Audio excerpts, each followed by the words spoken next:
Movement boosts brain power.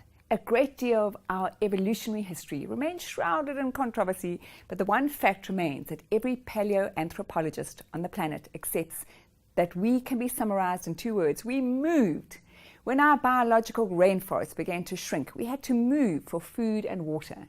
Some researchers say that men move 10 to 20 kilometers per day, women half that.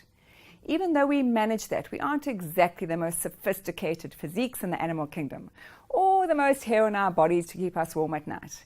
But we certainly could outsmart some of the other four-legged creatures. The human brain evolved where movement was a constant presence. Our cognitive skills were forged in the furnace of physical activity. It's possible that physical activity still influences our cognitive skills. So think about it. Think about, are you moving enough? How many of you are terrified really of losing your minds?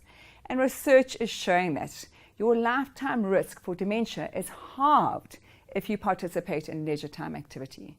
Research is also showing that a 20-minute walk a day, you can do that, can cut your risk of having a stroke by well over 50%. And lastly, we're seeing that exercise definitely increases volume into the hippocampus. This is a region deeply involved in memory formation.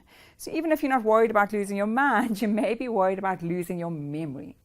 Do you want to know how to integrate movement into the ergonomics of your workplace? I'm not talking about going to the gym for an hour at the end of each day. We don't have that time.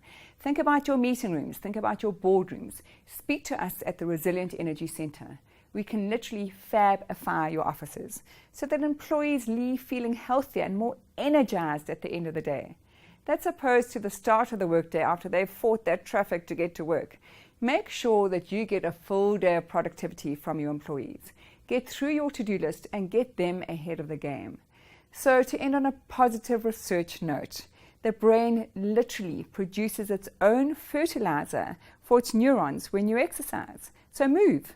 It's a protein called BDNF, brain-derived neurotropic factor, that helps our neurogenesis, making new neurons, so that the more that you exercise, the more fertilizer you create.